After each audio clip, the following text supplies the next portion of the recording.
A coluna principiou com uma tentativa dupla de trazer para o debate público intelectual brasileiro uma preocupação com a América Hispânica. Eu acho que no Brasil nós somos muito pouco interessados nos vizinhos, nos que estão muito próximos de nós. Nós estamos sempre muito mais fascinados com o que se produz em inglês e em francês. E a minha aposta é que, pelo contrário, há uma afinidade eletiva muito grande com a produção espanhola e que intelectuais brasileiros têm muito a ganhar se, por exemplo, se informarem mais sobre o debate hispano-americano, sem esquecer o debate na Espanha, e se em lugar de apenas aprenderem alemão, francês, inglês, italiano, se também se dedicarem com seriedade a dominar o espanhol. Então, nossa América, a tentativa era trazer para o debate público brasileiro esta questão. A coluna começou já tem 5, 6 anos, e nos últimos anos, felizmente, este quadro começa a se alterar. Houve já uma série de iniciativas muito interessantes, como do romancista Joca Raines Terron, que organizou uma coleção de literatura hispano-americana pela editora Rocco. Há um número cada vez maior de autores hispano-americanos de literatura contemporânea que são conhecidos no Brasil. Então, felizmente, neste ponto, o quadro começa a se alterar de maneira muito positiva. Nossa América, nosso tempo, é fruto de uma preocupação. O momento contemporâneo, há 5, 6 anos atrás, já era um momento complexo, embora não fosse tão agônico quanto o momento que vivemos hoje, que é um momento de polaridades impermeáveis e de extremismos acéfalos. Há 5, 6 anos atrás, o problema real é que havia uma dificuldade muito grande da crítica universitária e da vida intelectual como um todo de reconhecer a potencialidade do contemporâneo. Houve um momento em que ficou muito comum críticas à literatura contemporânea, críticas à própria crítica, dizendo que nós vivíamos uma autêntica terra devastada. Eu criei então uma expressão, e eu chamo a estas pessoas de melancólicos chiques. É a melancolia chique, que parece acreditar numa era dourada que na verdade nunca existiu. Há quase que um antídoto muito simples contra todas as pessoas, todos os críticos que dizem que a literatura brasileira contemporânea não vale nada, que a crítica não produz mais nada. Eu sempre faço uma pergunta. A pergunta é a seguinte: o que o senhor ou a senhora tem lido recentemente de literatura contemporânea? A resposta é sempre a mesma. Não, literatura contemporânea eu não leio porque não vale a pena. E eu, como sou impertinente, eu insisto. Eu digo, mas se o senhor ou a senhora não leram, como sabem que não vale a pena? Então a ideia de Nossa América, Nosso Tempo, era tentar suprir o que eu considerava serem essas duas ausências. Me parece que hoje, 2018, a precariedade é de fato uma palavra-chave, e não apenas no Brasil. Por exemplo, no plano das relações internacionais, nós não vivemos há muito tempo uma situação tão precária quanto a que vivemos hoje, quando, na potência mais importante do mundo, nos Estados Unidos, a presidência é ocupada por uma pessoa abaixo de qualquer crítica, que é o Donald Trump, que não serviria nem mesmo para ser síndico de um prédio, quanto mais presidente dos Estados Unidos. É claro que as decisões que ele toma são decisões que tornam as relações internacionais e o equilíbrio internacional muito precário, no sentido próprio da palavra. No mundo inteiro, a situação dos imigrantes, seja da Síria, seja de outros lugares, que são forçados a sair de seus países por guerras civis, por situações as mais diversas, é uma das situações mais precárias das últimas décadas. Essas cenas impressionantes de imigrantes que morrem afogados na Europa, uma cena que pareceria quase uma ficção científica de má qualidade. Imaginar que países europeus colocaram cercas de arame farpado para evitar que os imigrantes entrassem, numa evocação involuntária do que houve de pior no século XX, que são os campos de concentração nazistas. No Brasil, a situação de hoje é de uma precariedade absoluta. Nós vivemos agora uma reforma trabalhista que é uma das mais cruéis e mais perversas da história deste país.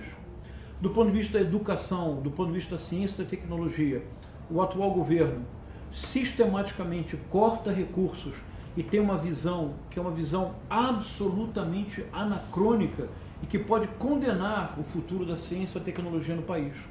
Mas se esquecermos do governo, do ponto de vista das relações sociais, do ponto de vista do diálogo, da sociabilidade, nós vivemos nos últimos anos no Brasil, eu diria a partir de 2014, sobretudo com a dificilíssima eleição de 2014, depois com o impeachment ou o golpe, escolha como você desejar, da presidente Dilma, com o atual governo, nós vivemos já há alguns anos no Brasil uma quase impossibilidade de dialogar. As pessoas assumem certas posições, essas posições são inamovíveis, intolerantes, intransigentes, e as pessoas nem mais são capazes de escutar o que o outro tem a dizer.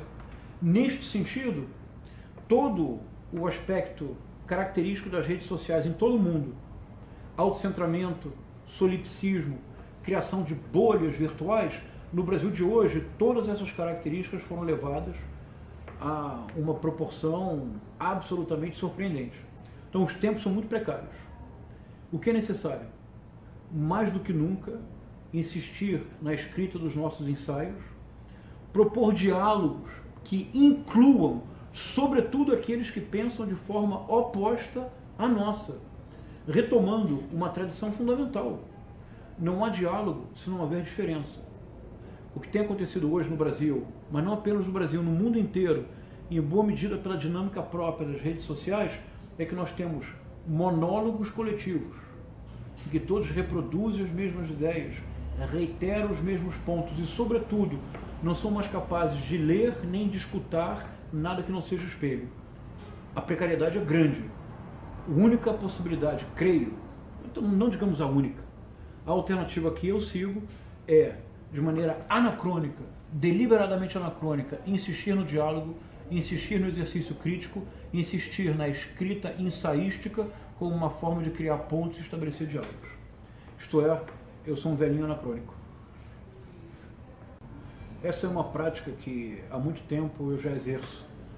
Eu acho que eu já escrevo para jornal, para revista, no Brasil e fora do Brasil, já, há pelo menos uns 15, quase 20 anos, talvez mais de 20 anos.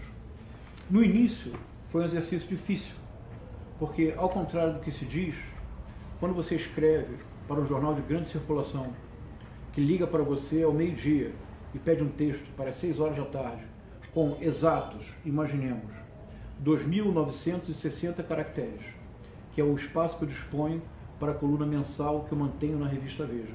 São 2.960 caracteres.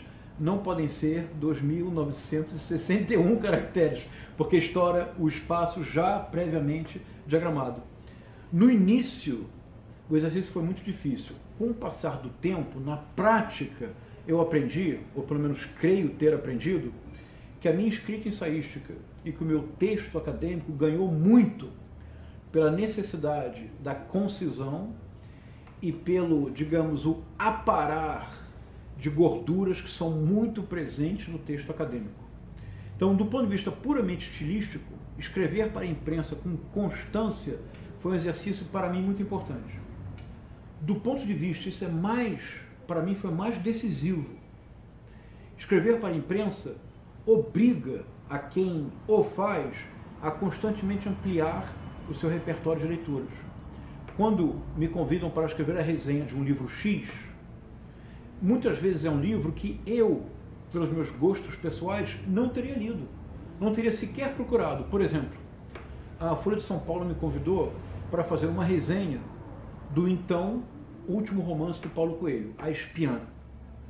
Um desafio. Não é um autor que eu sairia de casa para buscar a última novidade na livraria. Eu faço isso com Luiz Rufato, com Beatriz Bracher, com Milton Ratum, com Carola Saavedra, com João Paulo Cuenca, com vários outros autores, mas não o faria com Paulo Coelho. Mas quando eu recebo o livro do Paulo Coelho para ler A Espiã, eu me obrigo a ler 1, 2, 3 vezes, eu me obrigo a ler livros anteriores e eu me obrigo, sobretudo, a não repetir um lugar comum. Eu me obrigo a tentar compreender o fenômeno editorial constituído pelos romances do Paulo Coelho. Então escrevo para a Folha de São Paulo um texto que eu creio é um texto no qual eu pelo menos tento entender qual é o projeto do Paulo Coelho e quais as modificações que podem ser vistas entre o último romance, A Espiã, e os primeiros. E eu cheguei à conclusão que existe, de fato, um adensamento das técnicas ficcionais. É uma conclusão, para mim, surpreendente, que se eu me mantivesse encastelado na minha cátedra universitária, se eu me mantivesse lendo os autores da minha predileção, eu não teria chegado a essa conclusão. Então, o texto do jornal, os grandes veículos de imprensa, eles têm essa qualidade. Eles obrigam você a ampliar o seu horizonte. Eu creio que hoje, um problema muito sério na universidade, que tem enormes méritos, e produziu um conhecimento absolutamente notável no que diz respeito aos estudos literários, mas há um problema, uma tendência do professor universitário é ler sempre textos teóricos e textos literários que se coadunam com a sua própria opção.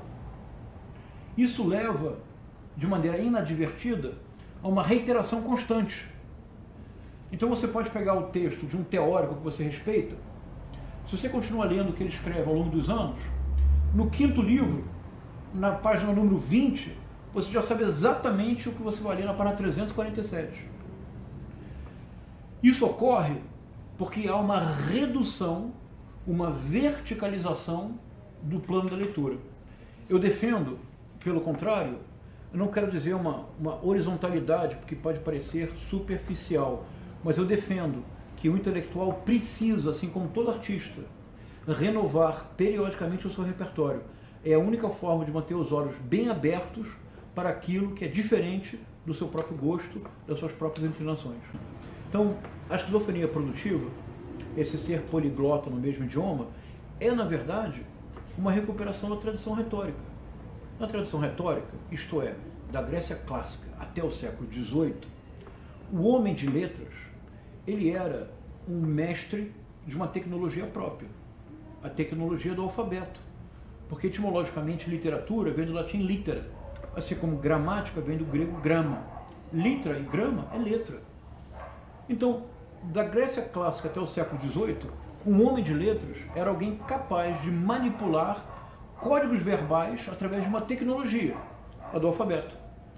Assim, você poderia ser capaz de tanto compor um poema épico, se o império necessitasse de legitimação, e com boa sorte você seria um Virgílio, ou você poderia compor uma oração fúnebre, e com talento você seria um Bossuet. Ou você poderia, como ocorre em todo o século XVIII francês, por exemplo, você poderia escrever um dicionário filosófico. E depois você poderia escrever Candida. Você poderia escrever a história que dá origem à ideia mesma de filosofia da história, e no momento seguinte você poderia escrever os contos filosóficos. Eu me refiro a Voltaire, o mesmo é válido por Rousseau, o mesmo é válido por Diderot, que dominavam códigos linguísticos muito diversos. É apenas a partir do século XIX que a especialização, isto é, a divisão de tarefas do plano econômico que passa para o plano do conhecimento, é apenas a partir do século XIX que a especialização principia a dominar e chegou ao auge hoje em dia, em que você pode ter um especialista, por exemplo, em Mário de Andrade, mas ele pode ser um especialista em Macunaíma. Você pode ter um especialista em Machado de Assis, mas ele pode ser um especialista nas crônicas. E ele pode ser um especialista nas crônicas da série A Semana. Não é mal por si. Não é mal por si. É um lugar necessário, porque a produção do conhecimento verticalizada pode ter muitas reverberações. Ao mesmo tempo, deve haver espaço para o intelectual que, sem abrir mão do rigor acadêmico, que sem abrir mão do cuidado com a sua pesquisa, seja também capaz de falar para um público mais amplo. O que num país como o Brasil, na universidade pública, é uma tarefa fundamental. Uma tarefa fundamental da universidade pública hoje é estreitar os laços com a sociedade. Não há forma melhor de estreitar laços com a sociedade do que compartilhar o conhecimento que produzimos na universidade graças aos impostos pagos pela sociedade. Agora, para isto é necessário desenvolver tornar-se um poliglota no mesmo idioma. Ou seja, Se eu estou no congresso com os meus pares professores universitários, eu uso um certo tipo de linguagem, que é uma linguagem conceitual, que por ser conceitual é econômica. Em lugar de fazer uma frase, eu uso um conceito. E todos compreendem, porque todos dominam aquele conceito. Se eu estou dando aula para professores do ensino médio e do ensino primário, eu vou usar uma linguagem que estará a meio termo entre esta linguagem puramente conceitual e a linguagem que eu uso para escrever textos para o jornal.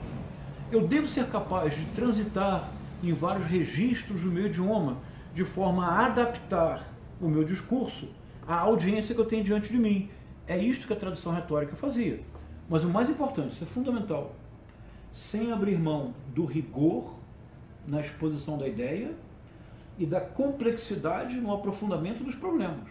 Isto é, eu só escrevo para o jornal sobre temas que eu domino. Quando me convidam para falar sobre temas que eu não conheço, eu prefiro não fazê-lo, porque eu não vou poder ultrapassar o simples lugar comum. Para dizê-lo muito claramente, eu posso falar sobre os temas que, por exemplo, estão neste livro, sobre os temas dos meus outros livros, eu posso discutir Shakespeare, eu posso discutir Machado de Assis, mas se me pedirem para fazer uma palestra sobre a felicidade, eu jamais faria, independentemente de quanto me pagassem, porque, salvo engano, o máximo que eu posso falar sobre a felicidade é que eu gosto muito de tomar uma cachaçinha. Mais do que isso, eu acho que eu não tenho nada de interessante para falar. Esse é um conceito que eu estou propondo neste livro. Este livro, ele é organizado por um colega, o professor Valdir Prigol, foi publicado em conjunto pela editora da UFPE e pela Argos, da UNO Chapecó, e este livro reúne os textos que eu venho publicando ao longo dos últimos 5 anos na coluna que eu mantenho no jornal literário Rascunho, editado pelo Rogério Pereira. Não são todos os artigos que estão aqui, eles foram selecionados pelo Valdir Prigol. E este é um conceito que eu proponho, que procura de alguma forma organizar os ensaios selecionados. A ideia é que a arte, o pensamento, em condições não hegemônicas, como a nossa brasileira, porque quem escreve em português é qualquer coisa menos hegemônico no plano das relações internacionais. Por circunstâncias de vida, eu viajo muito, eu estudei fora, eu já dei aula fora do país, eu participo de eventos mais variados. O interesse real que as pessoas têm pelo Brasil é nenhum. O esforço efetivo que as pessoas fazem para aprender português, para, por exemplo, ler Machado de Assis em português, é nenhum. Então a nossa situação é uma situação claramente não hegemônica. Eu fui me dando conta, e isso a partir de um conjunto de visitas a museus na América Latina como um todo, que é um traço fascinante, já no período colonial, especialmente na América Hispânica, é que no caso da arte produzida aqui, no caso do pensamento por nós formulado, é como se desde sempre nós nunca tivéssemos disponível o conceito de aura, tal como pensado pelo Walter Benjamin no seu famoso ensaio de 1936, a obra de arte na época de sua reprodutibilidade técnica, mecânica, alguns traduzem. O que eu quero dizer com isso? Todos recordam o ensaio do Benjamin, e é muito importante recordar um ponto. O Benjamin diz que, em tese, toda arte sempre foi reproduzível, sempre houve condições de reprodutibilidade, mas que, no entanto, com a imprensa, essas condições foram radicalizadas a tal ponto que produziram uma transformação significativa na fruição da própria obra e na ideia de obra. É que com a imprensa, com as gravuras, as xilogravuras, pela primeira vez tornou-se possível ter acesso, digamos, visual a obras que, no entanto, têm o seu lugar específico, ali onde se encontram. E este lugar específico, ali onde se encontra, em mais nenhum outro lugar, isso traz àquela obra uma unicidade, uma organicidade, uma aura. Pois bem, e há, claro, reflexões fascinantes do Benjamin, e a partir do ensaio do Benjamin, do que significa a perda da aura, que, como vocês todos se recordam, é o título de um poema em prosa do Baudelaire, que é A Perda da Aura, em que o poeta baudelairiano, no meio da multidão, vê cair a sua aura, perde a sua aura, mas o poeta baudelairiano não lamenta. uma vez perdida a aura, ele poderá agora transitar anônimo entre todos e ter uma poesia talvez mais corrosiva por isso. Mas a perda da aura, no sentido benjaminiano, implica uma nostalgia. Ora, e nas condições da arte produzida na América Latina desde o período colonial? E nas condições do pensamento que nós, latino-americanos, ou nós, de uma circunstância não hegemônica, precisamos desenvolver? A origem nunca esteve à nossa disposição. A nossa origem, por assim dizer, desde o princípio, foi postiça. 2 exemplos apenas. Já no final do século XVI e no século XVII, já há na América Hispânica, sobretudo no México e no Peru, uma escola pictórica de grande relevância. No século XVIII, no final do XVII e no século XVIII, desenvolve-se, sobretudo no México, o único gênero pictórico criado na América Hispânica, que é a pintura de castas, que é um gênero absolutamente fascinante, muito pouco conhecido no Brasil. Mas já no final do século XVI, no México, já há uma corporação de ofício de pintores. E há artistas de grande expressão. Grande expressão. Há um em particular, do século XVII mexicano, o Cristóbal de Villalpando, que é um artista que rivaliza com qualquer grande artista europeu do século XVII. Por exemplo, rivaliza com Peter Paul Rubens, que era o mestre do Cristóbal de Villalpando, que, no entanto, nunca viu um único quadro do seu mestre, do Rubens. Ele nunca teve diante dos olhos uma única tela do Peter Paul Rubens. E, no entanto, na obra dele, as apropriações, as emulações do Rubens são constantes. Como? Claro, através de circulação de gravuras, de estilogravuras, de textos, que às vezes descrevem quadro, o famoso gênero clássico da ekfrase, que é um pouco esquecido hoje em dia, mas o mais importante, era comum na época a produção de pequenas telas de pequenas dimensões, para circulação, como se fossem, digamos, gravuras de luxo. O Cristóbal de Villalpando desenvolveu uma técnica próxima ao Rubens, unicamente observando gravuras e cópias. Ele nunca teve diante dos olhos uma tela do Rubens, e é um dos maiores pintores do século XVII em qualquer latitude. Exemplo brasileiro, em 1924, o Mário de Andrade manda uma carta que sempre me comoveu muito, e foi o princípio da minha intuição. Eu li isso já há muitos anos, mas eu demorei muito a compreender o que podia ser feito com essa carta. É uma carta ao Pedro Nava, na época estudante de medicina, e antes de se tornar o maior memorialista da literatura brasileira, tinha veleidades de artista plástico, desenhava. Era muito bom desenhador. O Mário de Andrade então escreve ao Pedro Nava e diz: eu tenho um conselho, você precisa assinar uma revista alemã que se chama Der Querschnitt. Completa o Mário de Andrade: sei que você não lê alemão, mas as gravuras são as melhores possíveis para compreender a arte de vanguarda na Europa dos dias de hoje. É quase uma consigna. Sei que você não lê alemão, mas há gravuras. Quando eu fui estudar no exterior para fazer um doutorado, a primeira coisa que eu fiz nas bibliotecas americanas, que possuem até os livros que ainda não foram escritos, eu consegui um exemplar da Der Querschnitt. E eu lembro ainda hoje, eu fiquei profundamente comovido com a revista em mãos, porque o que eu esperava encontrar eram ilustrações extraordinárias, gravuras coloridas com definição perfeita. Der Querschnitt era inicialmente o catálogo de uma galeria, Querschnitt. Der é o artigo definido em alemão, então é a revista. Era uma galeria que publicou catálogos, que depois se transformou em revista. As gravuras não são coloridas em geral. A definição das gravuras está longe de ser uma definição perfeita. Isso quer dizer que o Mário de Andrade, que nunca foi à Europa, que o Mário de Andrade formou toda a sua noção da arte de vanguarda, e formou muito bem, porque um dos textos mais importantes da estética vanguardista de todo mundo é A Escrava que Não é Isaura, de 1925. Aliás, um ano-chave para reflexões sobre a estética. É o mesmo ano de Inquisiciones, do Jorge Luis Borges, é o mesmo ano de La Deshumanización del Arte, de José Ortega y Gasset.